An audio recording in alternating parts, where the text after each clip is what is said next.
We will now discuss the use of gears for transmitting and converting motion.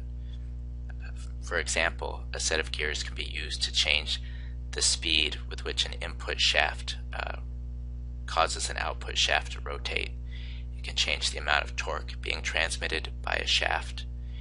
It can even change the direction of motion. The use of bevel gears can change the axis being rotated about between the input and the output shaft, or a rack and pinion can change rotational motion into translational motion. A classic example of where gears are used in an automobile are in the transmission. This red curve shown relating tractive effort to vehicle speed. This sort of torque speed curve is ultimately what is desired for an automobile. At low speeds, we want a lot of torque in order to accelerate the vehicle or in order to do hill climbing and things like that. But at higher speeds, we don't need as much torque. When we're traveling on the highway, we want to be able to maintain a high speed, but we don't necessarily need to be able to accelerate very rapidly. The problem is if you look at the torque speed curve of an automobile, it's something like this blue line, or the torque speed curve of an IC engine, it's like this blue line, which is very flat, which doesn't give us the sort of behavior that we want. So what you do is you use a multiple gear transmission in order to approximate this relationship where you have high traction at low speeds and not necessarily as much torque at high speeds. It's interesting to note that with an electric motor you don't necessarily need a transmission like this. You can achieve performance like that indicated by the red line just by the way that the motor is controlled.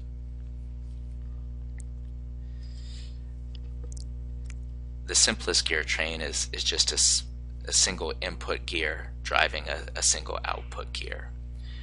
The relationship between these two can be understood by making use of the fact that the gears must mesh without slipping. The fact that these teeth can't slide against one another, what that means is that at the point of contact, the velocity at one side of the contact must be exactly equal to the velocity at the other side of the contact. They're not sliding against with respect to one another, so the velocities must be equal. We can also make use of the fact that the velocity at the edge of the gear is equal to the radius of the gear times its angular velocity. If that's something you don't recall, that's okay. So V1 is equal to R1 times omega 1, and V2 is equal to R2 times omega 2. Dividing through by R1, so dividing R1 to the right hand side and dividing omega 2 to the left hand side gives us the relationship between the input speed and the output speed, and it's shown to be inversely proportional to the radii. Making note of the fact that the geometry of the gears need to be consistent in order that they mesh correctly, the number of teeth, which we will represent with the variable n, must be proportional to the radius. So the ratio of radii R1 to R2 is equal to the ratio of the number of teeth N1 to N2. In terms of the torques, we can understand the relationship between the input torque and the output torque by making the assumption that there are no losses in the transmission. So T1 times omega 1, the torque applied to the input shaft times the speed of the input shaft, is in essence the power input to the gear train, and T2 times omega 2 is the power out of the gear train. If we divide T2 to the left and omega 1 to the right, we get a relationship between the torques and the speeds, and then taking advantage of the relationship on the previous slide, we can see that the torques are proportional to the number of teeth on the two gears. And so what we see here is that there's a trade-off between speed and torque. So if this larger gear is our input gear, the output gear will rotate at a faster speed, but with a smaller output torque than the input torque. So that's sort of the trade-off. You get a higher speed, but with less torque. The opposite is true if your input gear is the smaller gear and the output gear is the larger gear. We can make a more complex gear train by putting a set of gears in series with one another. So considering omega 1 to be the speed of the input shaft and omega 2 to be the speed of this intermediate shaft, we can relate omega 2 to omega 1 using the ratio of teeth of the gears as we did on the previous slide. We can also use the same sort of notion to relate the speed of the intermediate gear omega 2 to the speed of the final shaft omega 3, where again the ratio of the speeds is inversely proportional to the number of teeth. We also know that this omega 2 can be expressed in terms of the initial input omega 1. Substituting that expression in, we get that. So if we look at these two sets of gears in series with one another, and we treat omega 1 as the input, the speed of the input shaft, and omega 3 is the speed of the final output shaft, the gear ratios multiply. And this relationship can be helpful understanding this. Systems of gears like this are important for hybrid electric vehicles in order to couple the power from two different sort of sources. In particular, coupling an IC engine with an electric motor, for example. With a series architecture, the two power plants are coupled electrically. The IC engine is generating mechanical energy. The battery is a source of electrical energy. And the way that they're combined is that the IC engine is connected to a generator. Thereby, the mechanical energy of the IC engine is converted into electrical energy, and that energy can then be combined with the electrical energy from the battery. Conversely, in a parallel architecture, the two power plants are coupled mechanically. So the IC engine, is generating mechanical power. The battery is generating or putting out electrical power, but it's converted into mechanical power by driving a motor. And then the mechanical output of the motor is combined with the mechanical output of the IC engine using some set of gears or pulleys, etc. In this analysis, we're going to assume that power is conserved. So for example, T1 omega 1 could be the power coming from the IC engine, and T2 omega 2 could be the power coming from the electric motor. And we're going to combine those two mechanically to generate some output power to the wheels, T out times omega out. The way that this coupling is done, we can use what we call either a speed coupling device or a torque coupling device, and I will try and explain these two concepts on the following slides. On the previous slide, we had that omega out times T out equaled omega 1 times T1 plus omega 2 times T2. The relationship between torques with a torque coupling device, in essence, we take that omega out and we divide it to the left-hand side such that we have omega 1 divided by omega out, and K2 is omega 2 divided by omega out. and we'll understand these constants in terms of the geometry in a second. An example torque coupling device is a series of gears or pulleys like this. So for example, omega 1 could be a shaft connected to the IC engine, and that gear is pushing on the output gear, and then the electric motor could be attached to this gear N2, which is also in essence pushing on the output gear. And so the fact that both gears are pushing on the output gear, you can get some sort of feel for the fact that the torques are going to add. And so that's why this is called a torque coupling device. This kind of device we define as having 2 degrees of freedom. So that's what DOF is, degrees of freedom. And that comes from the fact that this relationship here, we have a single equation with 3 variables. And 3 variables minus 1 equation equals 2 degrees of freedom. And so what that means is, in essence, we can set the torque of the IC engine to be whatever we want, and we can set the torque of the electric motor to be whatever we want. And so those 2 degrees of inputs are free. But once we set T1 and T2, the IC engine torque and the electric motor torque, then the output torque is defined. So we don't have control over that. So that is how we come to the definition of this as being a 2 degree of freedom system. In practice, however, there's only 1 degree of freedom that we can play with. And so think about why that is for a second. The reason that is because in practice the output is determined by the demand of the driver.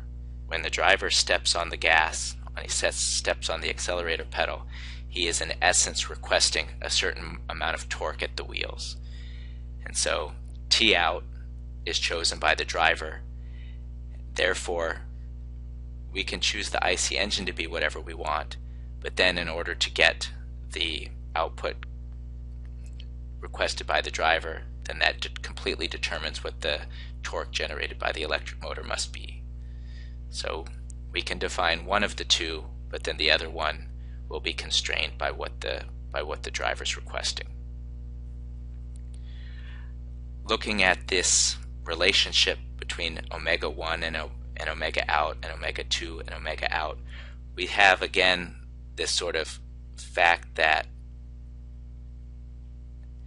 the speeds at the input or at the contact surfaces must match. So just like in the previous slide, we had the relationship that the speeds were inversely proportional to the number of teeth. That's also what we have here. So the speeds are constrained by the no slip condition, and omega 1 over omega out is the inverse of the number of teeth of those 2 shafts, the gears attached to those 2 shafts. And similarly, K2 is equal to N3 over N2. Another type of device that we can use to combine the 2 different power plants is what we call a speed coupling device. So again, if we still begin with our original equation where we were assuming power was conserved, where we had T out times omega out equals T1 times omega 1 plus T2 times omega 2. If we divide through by T out, we get that K1 is equal to T1 over T out, and K2 is equal to T2 over T out. The sort of device that achieves this speed coupling is called a planetary gear set. And so in this case, we can sort of imagine that the IC engine is connected to this gear, which we call the sun gear, the central gear, and let's say the electric motor is connected to this outer gear, which is a ring. And so if we think about this, for example, if the ring was fixed and the IC engine was running, turning this central gear, it would cause these outer gears, the planet gears, which are connected together with a yoke, to move at a certain speed. So if the IC engine's moving with a certain speed, that'll cause the carrier to move with a certain speed. But if we then allow the ring to also move, i.e. it's connected to the electric motor, then that will cause the carrier to move even faster.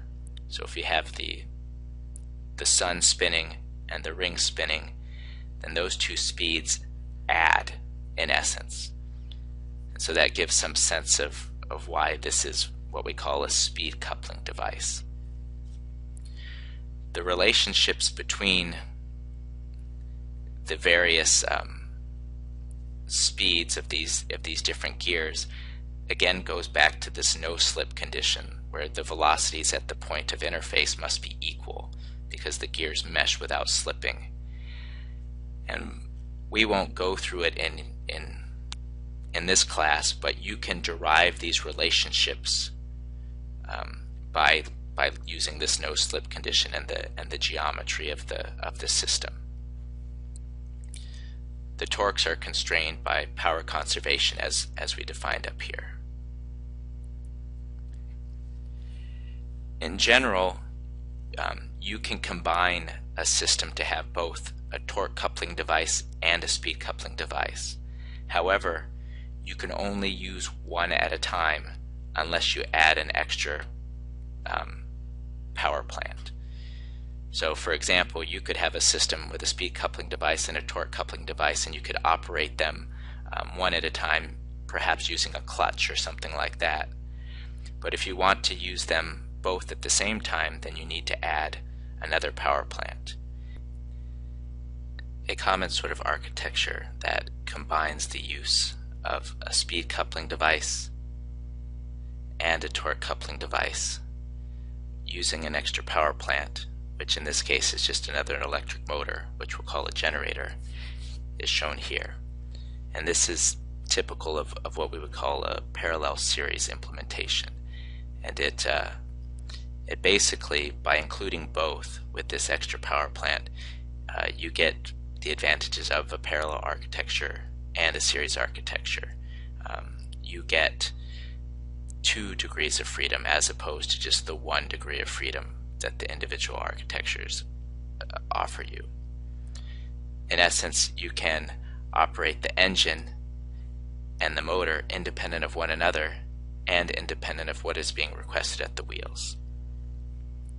So this specific example, the engine is connected to the carrier, the planet gears, the generator's connected to the sun gear, and the output is connected to the ring gear. By using this architecture, you can set the engine to operate in its sweet spot, which is something that you couldn't do with a parallel implementation, a straight parallel implementation. There you were basically constrained by what the driver was requesting and by what the motor was doing. But in this case, you can operate the engine at its most efficient region, here it being connected to the carrier. If the sun was fixed, if we didn't have the generator, if you ran the engine at a certain speed, it would completely define the speed at the output. But by having this extra power plant, you can run the generator to move the sun, thereby achieving basically a CVT, a continuously variable transmission. So the relationship between the engine speed and the output speed can be set anywhere you want it. So this sort of overcomes one of the disadvantages of a parallel implementation, but it also overcomes the disadvantage of a series implementation. So in a series implementation, you could operate the engine in its sweet spot, but in order to do that, the engine drove a generator, which then generated electricity to drive the electric motor. And so in that series architecture, that multiform conversion, going from mechanical to electrical and then from electrical back to mechanical, caused unnecessary efficiency losses. Every time you did a conversion, you lost energy. But in this situation, you can operate the engine in its most efficient region without having to do that multiform conversion, because the engine is mechanically connected to the output. You don't have to convert it to electrical and then back to mechanical. This sort of architecture is quite common. A lot of Ford vehicles use it. They call it the power split architecture. The Prius vehicle also uses this sort of architecture, the Toyota Prius. This concludes Module 4. In this module, we looked at the modeling of mechanical systems. In particular, we studied the various elements of a mechanical system: inertia elements, spring elements, damper elements, looking at how to model them. We then used first principles to determine the governing differential equation for a mechanical system. The approach we used was to first choose a coordinate system and orientation, make any assumptions or define any assumptions that we are going to do in the modeling of the system. We then drew the free body diagram, the FBD, and then applied Newton's second law, sum of the forces equals mass times acceleration, in the case of a translational system, to derive the governing equation, or the rotational analog, sum of the moments equals J alpha. We also looked at gears for transmitting and converting motion. We looked at simple gears, complex gear trains. We also looked at a planetary gear set for performing speed coupling, two power plants in a hybrid electric vehicle. We also looked at gear sets for torque coupling. And finally, we discussed using a parallel series architecture that combined both a speed coupling device and a torque coupling device through the addition of a third power plant.